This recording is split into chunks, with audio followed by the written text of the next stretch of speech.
going to change. The trajectory of teams will be altered.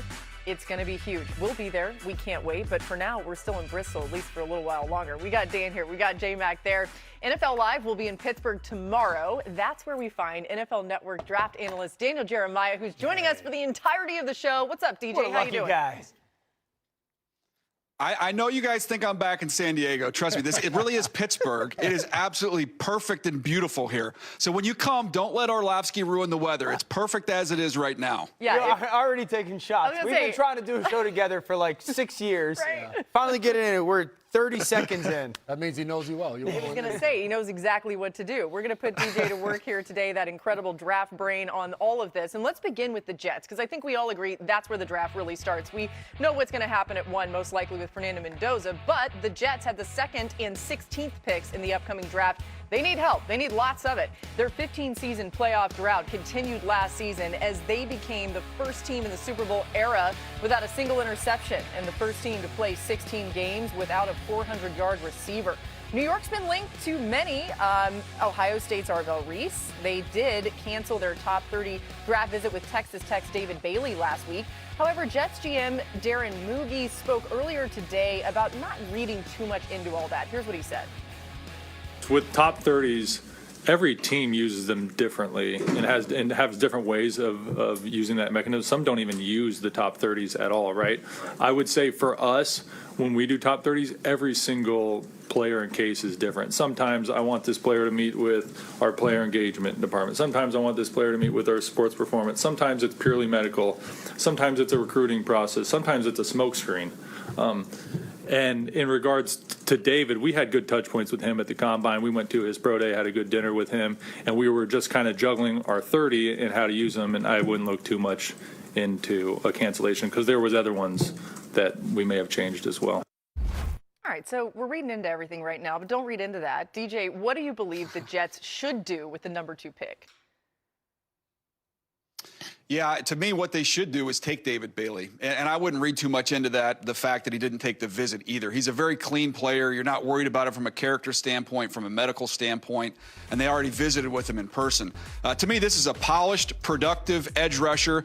What he's going to be asked to do in the NFL, you've already seen him do it at a very high level at college, and he's done it over several seasons now. So that's the one that makes the most sense to me. And also, when you look at Denver, where your general manager just came from, those 2 edge rushers were absolute fastballs in Benito and Cooper. Now you've got Will McDonald, and you put another player in Bailey on the opposite side. You got 2 fastballs yourself. Yeah, guys that can produce right away. There's just something about Orlovsky Reese that I love, and I think it's the versatility that he brings to the table. For Aaron Glenn, you're trying to implement a defense with as much talent as possible coming off a year ago where they weren't able to get an interception, what we talked about. Having a guy like Orlovsky Reese that can do multiple things, that you can line up anywhere, to me helps so many other guys on the defensive side of the ball. How do you get your best 11 on the football field? If you can move a guy around to best suit somebody else, it helps him to go out there and be an impact player and also be a leader on your defense. So there's just something about his ability and what he showed playing in a pro-style defense in college for Matt Patricia, the kind of intelligence that it takes to do all of those different things. Is this a little bit, DJ, like the Aiden Hutchinson, Trayvon Walker conversation? Because I'm thinking Aaron Glenn, he comes from Detroit, obviously Hutch. Years before that, he was in New Orleans, Cam Jordan. True defensive end. And I look at Bailey and I go, the track record of production. I look at Orlovsky Reese and I agree with like the potential, but 7 sacks in his college career, I understand off the ball. But DJ, is it a little bit like that where it is I know what I'm getting now versus long-term projection? Yeah, and I think sometimes it's the way it was phrased. I remember in that draft, it was like, okay, you've got the athletic one in Walker, and then you've got the polished pass rusher in Hutchinson. Hutchinson was an excellent athlete as well. And just as David Bailey ran 4.5 flat, like he's an elite athlete as well. So to me, both those players ended up being great players. And I think we're in a very similar boat here where I don't know there's a wrong decision, but to me, this feels like Bailey is more, we can't screw this up if we're the Jets. Like that's a little bit safer. Let's put this thing in the fairway. And that's why I lean in that direction. I like that analogy. Safe for the Jets makes sense, especially at that level of talent. Now, Dan, the Jets also had the 16th pick plus 2 second second-round picks this year and 3 first-round picks next year. So when you think about this in totality, when do you think they should address the quarterback position? Obviously, I believe that 16 has to be a conversation with Ty Simpson. Yeah. I know that everyone knows that I'm a Ty Simpson fan and believer. And I would just say the two things in regards to if we don't go quarterback at 16 because we're going to wait till 2027. 1, 2 of those first-round picks that you have out of the 3 are going to be teams that are going to be very much so playoff contending teams in Indy and Dallas. So I don't know how much ammunition that's going to give you. The second thing, and this is the Jets and all you teams that are sitting there going, well, wait for the 27 class. I'm not saying it's a guarantee, but we're also talking about Cleveland maybe waiting for 27, needing a quarterback, Atlanta, Minnesota, Miami, Arizona, Pittsburgh. I could hear the conversation of a potential with Houston, Carolina, depending on how their quarterbacks play. So unless you have the first or second pick next year, waiting for the 2027 class is not going to guarantee you a good player because there's a chance that 8 or 9 teams need bona fide starting quarterbacks. Yeah, Dan, the interesting thing to me is I was talking to a coach with a young quarterback and went through the process of how they selected him and why they selected him. And he said, look, there's only a handful of guys in this league, as you guys know. They're going to be able to pull the rest of the team, those trucks that can pull the whole team behind them. So for the rest of them, we need to build this thing up so that when we do select that quarterback, that he's got a fighting chance. Sure. And when I look at this Jets roster right now, there's still other holes to fill. And personally, I believe they're going to use those first 3 picks this year to lay more of that foundation so that whoever they pick next year, you know, whoever that ends up being, is going to have a fighting chance. So that provided a little more clarity to me of the process of getting to when you take that quarterback. It's interesting. You think about what DJ's talking. They're building some depth, building some key pieces around a quarterback. The Jets are the only team with 4 picks in the first 2 rounds. So they have the capital to do it this season. Yeah. And it does seem like a lot of teams are looking for a quarterback next year. You mentioned the Browns. New on NFL Live, Browns head coach Todd Monken spoke about the quarterback reps on day 1 of their offseason program. We were just rotating who was first reps. Shedeur to start. There were some other reps. The way it was going to turn out, Shedeur was going to get more reps. Some of it in pass Kelly, some of it in team.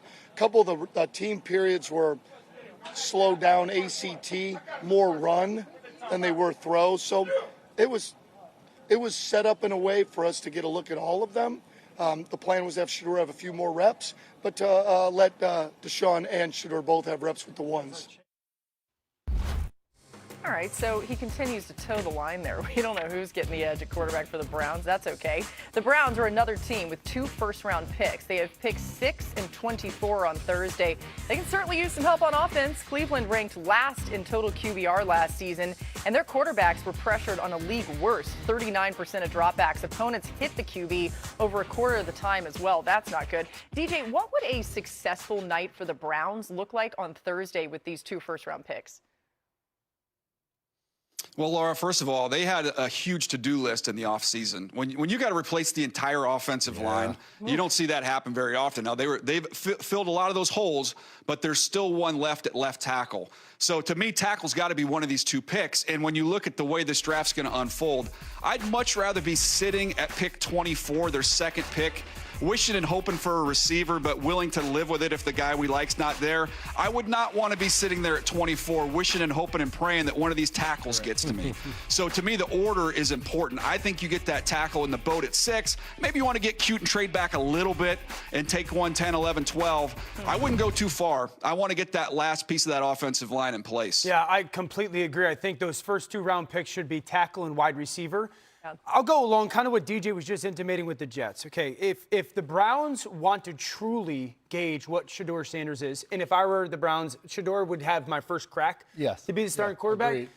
Unless you improve the protection and the perimeter skill players, you're not going to get a true evaluation nor a fair evaluation. So if quarterback's not into the conversation for them, I think left tackle absolutely. And they have Jerry Jeudy, nice player, but he's not a burner. So I think there has to be something of a vertical element at that wide receiver spot at 24. Now, who's available has to be a part of the equation, but you've got to improve the ability for the quarterback to get people open or find people that could get open. So left tackle and wide receiver should be their first 2 rounders. Absolutely. Everyone's going to say those 2 positions, and I'm not going to disagree with you guys at all. I look at it as, are they going to trade? And to what DJ said, how far back do they do? If they do that, when you talk about getting a wide receiver, to me, the explosiveness on the offense has to change. Harold Fan and their tight end seem to be their best weapon week in and week out, and he's a really good player at that tight end position. But to your point, Jerry Jeudy was at the top of the league in drop passes. They have to get somebody reliable on the outside. So I think speed is, or maybe a Denzel Boston, a guy that you can put out there and absolutely rely on if you're looking later on in that first round. Yeah.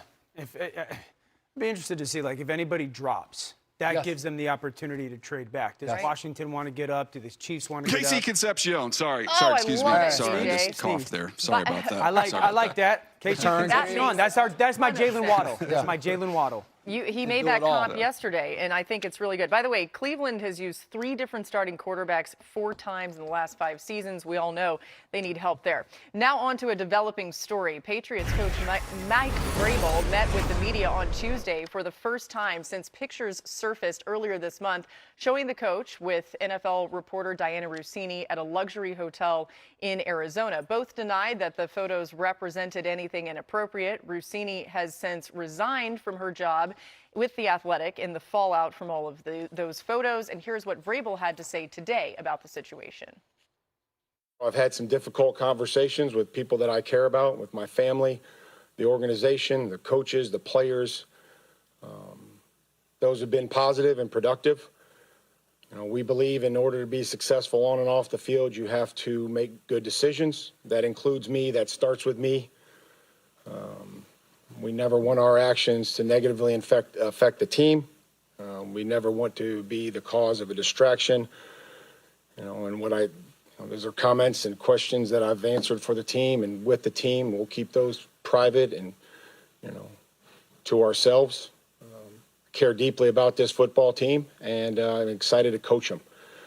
I also know that I'm going to attack each day with humility and focus.